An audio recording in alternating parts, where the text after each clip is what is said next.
Berkoff sur le vif, le réel enfonce la porte. Alors, il y a quelque chose de très intéressant. Une entreprise née sous Louis XV qui risque de mourir sous Macron. Oui, une entreprise, écoutez, on fait une publicité gratuite ici, comme vous le savez, sur Toxin, évidemment, et sur Berkoff sur le fil, il n'y a pas de publicité. Il n'y a pas de pause publicitaire, il n'y a pas de publicité, on n'a pas de subvention. Je vous le rappelle comme ça, en passant, et donc c'est pour ça qu'on vit aussi de vos dons, de vos abonnements, etc. Eh bien, voyez ça. Ça, c'est Tesser. Tesser, voilà. Sirop, un sirop magnifique, je vous le dis. Encore une fois, publicité tout à fait gratuite. Eh bien, Tesser, vous savez de quand que ça date, Tesser 1720. A été créé à 1720 à Grenoble. 3 siècles d'histoire industrielle, 1720, c'est-à-dire, plus de 3 siècles aujourd'hui. Donc, eh bien, on est en 2025. Eh bien, fermeture du site historique de Crolles en Isère, 205 salariés concernés, 167 suppressions nettes d'emplois. Une marque qui a traversé plus de 300 ans. Elle est née sous Louis XV, à Grenoble, fondée par Mathieu Tesser. Vraiment, il faut raconter ces entreprises françaises, et il y en a d'autres, hein. Combien de marins, combien de capitaines vendus, bijoux de famille, bradés, liquidés, etc. Alors, oui, c'est la création, on le sait, la destruction créatrice. Cherche Schumpeter, c'est le capitalisme créateur, etc., d'accord. Mais vraiment, est-ce qu'on veut arriver, est-ce qu'on doit arriver à ça ? Produit le ratafia de cerise à l'époque, 1720, encore une fois sous Louis XV. Révolution, traverse la Révolution, l'Empire, la Terreur. Camille Tesser devint député sous la Restauration. 19e siècle, l'industrialisation et début du capitalisme moderne. L'entreprise s'adapte à la révolution industrielle et à la montée de la production de masse. Passage progressif du spiritueux au sirop, boisson populaire et familiale. 14 et 45, 2 guerres, Première Guerre mondiale. Tesser, en 1927, lance les sirops sans alcool, tournant décisif, effectivement. Puis, 30-40, l'occupation, etc. Puis, les 30 glorieuses, on le sait, c'est toute l'histoire de France. Invention du bidon métallique. Voilà, le bidon métallique, symbole du sirop à la française. Et ouverture de l'usine de Crolles en 1971, fleuron industriel isérois. Et puis, 1980, 2000, alors attention, allez, libération, circulation des hommes et des marchandises, choc pétrolier, ouverture des marchés, etc. Tesser résiste, mais le modèle change, la concentration s'accélère. Et alors arrivent les années 90, on connaît, rachat, fusion, arrivée des marques de distributeurs, donc rachat du groupe fruité Tesser par Britvic, groupe britannique. Donc Tesser devient un maillon d'un grand groupe international, évidemment, moins maître de sa stratégie. Et oui, c'est la mondialisation heureuse. Bien sûr, expansion en Europe, mais centralisation des décisions à l'étranger. 2020, donc 300 ans d'existence. On célèbre, évidemment, 300 ans formidables, 1720-2020. Voilà. Et puis, quelques années plus tard, eh bien, patatras. 2025, rachat effectif de Tesser par Carlsberg. Opération via le rachat du groupe Britvic par Carlsberg Group. Voilà. Donc, Britvic est racheté par Carlsberg, donc Tesser passe sous la houlette de Carlsberg. Production transférée au Havre chez Slor-Sardet. Le plan social, c'est quoi ? 205 postes supprimés, 38 recréés ailleurs. Donc la réaction, grève, piquet, etc. Les syndicats, évidemment, protestent. On a appris la nouvelle jeudi dernier, c'est un choc. Tesser n'a jamais connu d'année déficitaire. Depuis 2022, la direction vide l'usine. Suppression des volumes export, perte des marchés, marque distributeur. On a perdu 40 millions de litres en 2 ans. Plus de la moitié de nos volumes. Voilà, en 2024, on avait 120 millions d'euros de trésorerie. Aujourd'hui, on nous dit qu'on est endetté de 24 millions.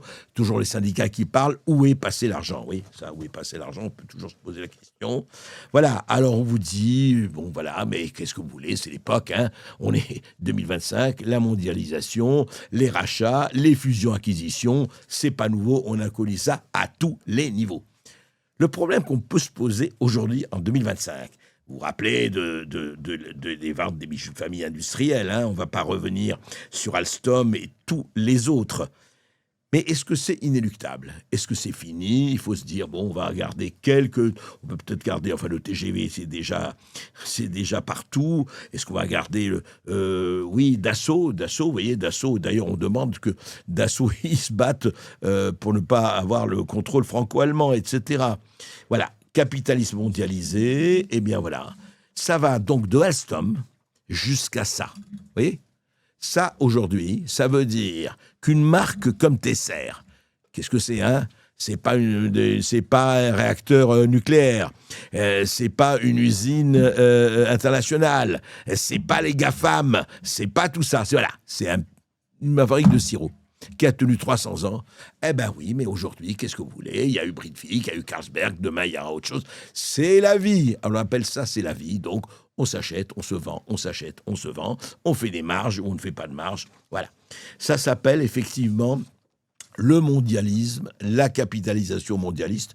Mais pourquoi vous croyez qu'il y a tellement de gens d'Amérique, à l'Inde, en Chine, en Hongrie, ou ailleurs, ou en Russie, ou ailleurs, qui ont envie de protéger, qui ont de plus en plus de protéger, qui ont envie de se battre? On peut encore se battre ou pas?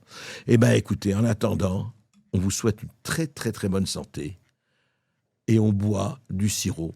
Parce que si on peut encore, très franchement, manger français, boire français, fabriquer français, pousser français, élever français, eh ben c'est toujours ça de gagner. Et c'est tellement important parce que demain, on n'a pas envie d'avoir une planète de 7 milliards de robots et de Playmobil consommateurs. Berkoff sur le vif, le réel enfonce la porte. Chers auditeurs, imaginez, vous êtes chez vous la nuit, votre famille dort, un bruit de vitre, une ombre dans un couloir. Qu'est-ce que vous feriez? Qu'est-ce que vous feriez, André? Qu'est-ce que vous feriez? On essaierait d'abord de se défendre, franchement. On se défendre. Qu'est-ce que vous voulez? Effectivement, parce que on va en parler. Et Dieu sait si vous avez eu et vous avez connu des gens qui ont été cambriolés, qui ont été agressés chez eux. On appelle ça le homejacking aujourd'hui, parce qu'on n'a plus de mot en français, donc on dit le homejacking. Je veux bien le homejacking, très bien.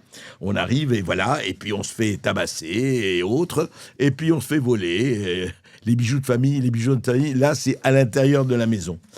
Alors, ensuite, le cambrioleur, qu'est-ce qu'on peut faire, hein? On revient toujours à que faire. Mais que faire? Vous savez, en France, combien de recensés, hein? Parce qu'il y en a qui ne sont pas recensés. Combien de cambriolages de logements sont recensés? Plus de 200 000 par an, selon le ministère de l'Intérieur, le bilan 2023 publié en 2024.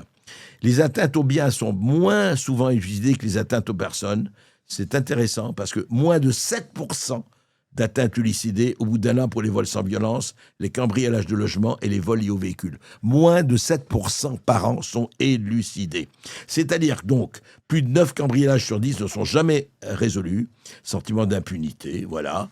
Et effectivement, les gens commencent à se demander, parce que votre maison, parce que votre appartement, c'est chez vous, c'est comme on vous touche à vous, mais à supposer que vous n'avez pas été agressé, tabassé et autres, ou violé autres, mais c'est chez vous. C'est comme si il y a un viol là-dedans, il y a une violence, on est violenté. Et qu'est-ce qui se passe? Eh bien, il y en a qui réagissent. Et alors, quand ils réagissent, eh bien, je vais vous dire, ça se passe très, très, très, très bizarrement souvent dans notre cher et doux et merveilleux pays. Mais vous me dites pourquoi? Eh bien, on vous donne des exemples. À Lavore, dans le Tarn, 2009. Luc Fournier, patron d'un bar tabac, dort au rez-de-chaussée après plusieurs tentatives de cambriolage. À 2h30, 2 adolescents s'introduisent par une fenêtre. Pris de panique, ils tirent dans le noir avec un fusil de chasse, tuant un jeune de 17 ans. Évidemment, c'est terrible, la mort d'un jeune et la mort de qui que ce soit, c'est toujours terrible. Les juges estiment que la riposte a été préparée et disproportionnée, car il avait tendu un fil de pêche pour détecter une intrusion, condamné à 7 ans de prison, peine portée à 10 ans en appel. Donc, Luc Fournier, on s'est introduit chez lui. Effectivement, il a été très loin, peut-être trop loin. Il a tiré dans le noir avec un fusil de chasse, 10 ans de prison. Je pose la question par rapport à tel ou tel violeur, tel ou tel type qui a tabassé à mort une jeune fille ou un jeune homme qui a violé, etc., et qui écope de 2 ou 3 ans de prison. Je pose la question. Nice, 2013, bijoutier braquant en scooter. Stéphane Turc est braqué par 2 hommes armés. Quand les voleurs prennent la fuite au scooter, il sort son arme et tire 2 fois. Le passager âgé de 19 ans est tué d'une balle dans le dos. Légitime défense rejetée car la menace avait cessé. Voilà. C'est-à-dire qu'il a été braqué. Les voleurs ont pris la fuite, donc vous avez été braqué, ça n'a aucune espèce d'importance, c'est fini. Donc vous n'avez plus à vous en occuper. Donc condamné à 5 ans de prison, lui avec sursis.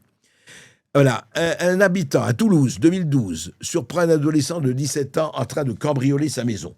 Alors que le jeune prend la fuite, il tire une balle dans son dos. Le tribunal estime que la menace était terminée, condamné à 2 ans de prison, dont 1 ferme. C'est-à-dire que, si vous voulez, il y a le problème, il est extrêmement, il est compliqué, bien sûr.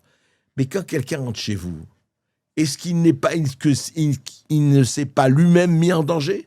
Quand quelqu'un vient chez vous, je reviens comme si l'histoire de la peine de mort. La peine de mort, aujourd'hui, s'applique en France tous les jours, en France et en Europe, avec des gens qui tuent, qui assassinent, etc. Est-ce que quelqu'un qui a l'idée de venir vous cambrioler ? Je vous signale que vous êtes des millions, on est des millions, des dizaines de millions, à n'avoir aucune envie de cambrioler qui que ce soit. C'est pas notre problème.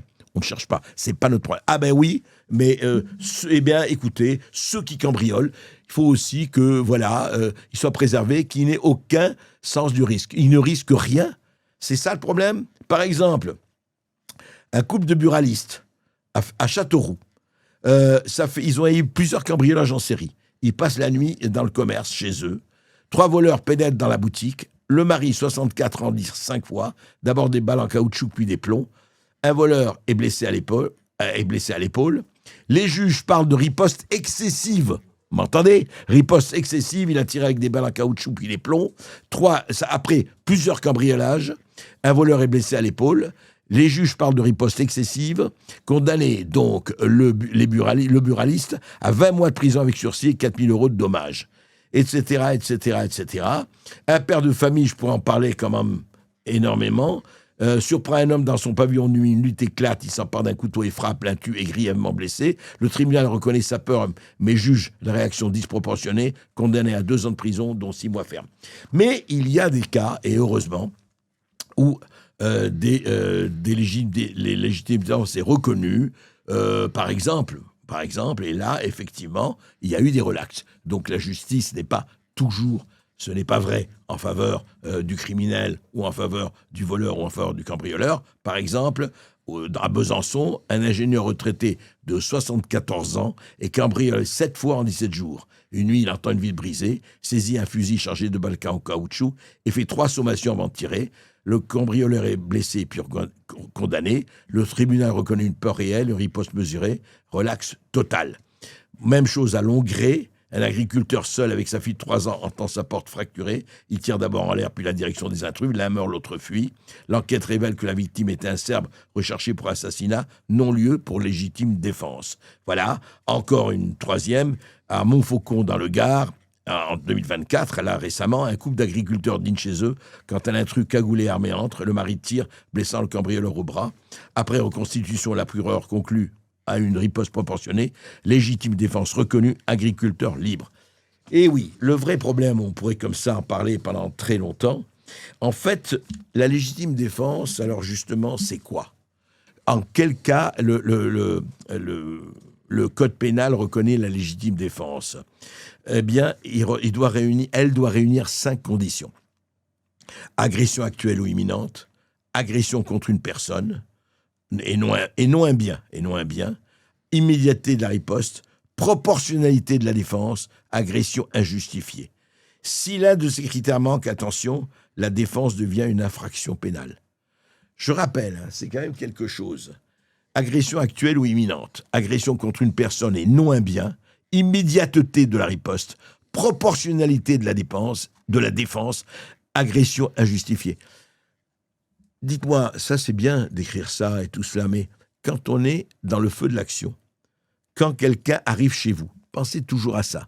Vous êtes là, vous êtes chez vous, dans votre maison, dans votre appartement, quelqu'un arrive avec l'intention évidente, au moins de vous voler, sinon de vous attaquer, sinon de vous punir, sinon de vous tabasser. Vous faites quoi ? Vous réfléchissez, alors d'abord, attention, si c'est un bien, je ne vais pas bouger. Si c'est proportionnel, alors c'est quoi proportionnel ? Qu'est-ce que c'est que proportionnel quand quelqu'un vient vous attaquer ? Alors j'attends qu'il sorte un revolver pour sortir le mien. J'attends qu'il sorte son couteau pour sortir le mien. J'attends quoi? Ah non, attendez, je vais réfléchir, alors qu'il est là, alors que tout se passe en quelques centièmes de seconde, ou en quelques secondes, quelques minutes, je vais réfléchir. Ah oui, mais alors je vais penser au code, article 122.5 et 122.6 du code pénal. Mais écoutez, à partir du moment où une personne qui vous veut du mal ne pense que si elle n'est pas elle-même en risque, mais qu'est-ce qui se passe? C'est-à-dire que j'attends rien. Moi, je vaque à mes occupations. Vous vaquez à vos occupations. Vous pensez, voilà, vous êtes chez vous, vous êtes en train de regarder la télé, vous êtes en train de manger, vous êtes en train de dormir, et ils arrivent. Et moi, je vais vous dire, je me rappelle, je vais raconter une histoire. Bernard Tapie, donc c'est pas un Français lambda. Bernard Tapie était en Seine-et-Marne avec sa femme dans leur maison. Arrive 2h du matin, ils étaient en train de dormir. Arrivent trois mecs, cagoulés effectivement, qui arrivent, qui ligotent Madame Tapie, qui ligote la femme de Tapie, qui le ligote à lui, et qui commence à le tabasser pour demander où est le coffre-fort. Et Tapie leur dit, écoutez, j'ai pas de coffre-fort. Si, vous avez un coffre-fort. Et je me rappelle qu'il m'avait téléphoné le lendemain de ce qui lui était passé. Et il avait dit aux gens, il a dit, mais attendez, de quoi vous parlez? Moi, j'ai eu une confrontation avec Jean-Marie Le Pen. Moi, je vous défends, les gars. Vous êtes tout défendus. Vous, les mecs des banlieues et tout ça, je vous ai toujours défendus. Et c'est Tapie qui me l'a raconté. L'autre lui a dit, mais j'en ai rien à foutre, tu m'avais défendu. On n'en a rien à faire. Et nous, on veut ton fric. Et puis, tu fermes ta gueule. Et sinon, on va... Et ils ont tabassé sa femme. Donc, voilà ce qui se passe. Et là, on ne fait rien. Lui, il avait été empêché de faire, sinon il aurait fait. Et on ne fait rien. Donc, franchement, la question de la légitime défense, elle est posée. On en parlera ici. Et on en parlera tout le temps. Encore une fois, il ne s'agit pas de faire n'importe quoi, de tirer dans le tas, mais il s'agit de se défendre. Et je rappelle simplement, encore une fois, on ne peut pas mettre un policier derrière, dans chaque maison, dans chaque appartement, ou devant chaque maison et devant chaque appartement. C'est clair, c'est évident. Il y a des gens qu'on protège, d'ailleurs, plus ou moins en 2 poids, 2 mesures. Mais est-ce qu'on peut empêcher, à partir du moment où je rappelle que la fonction la plus importante de l'État régalien, la plus fondamentale, c'est de protéger son peuple, c'est de protéger ses citoyens. C'est pourquoi la fonction de l'État, pourquoi il y a une violence légitime de la police et de l'armée. Donc, il faut quand même penser à cela. Et il ne faut pas arriver à ce que des gens, et des milliers de gens, peut-être demain des centaines de milliers ou des millions, se disent « on n'est pas protégé, on n'est pas défendu, il peut arriver n'importe quoi, donc on va prendre les moyens de se défendre ». Évidemment que prendre des armes et être tous armés, c'est pas la solution, mais être désarmé face à l'agression, ce n'est pas non plus la solution.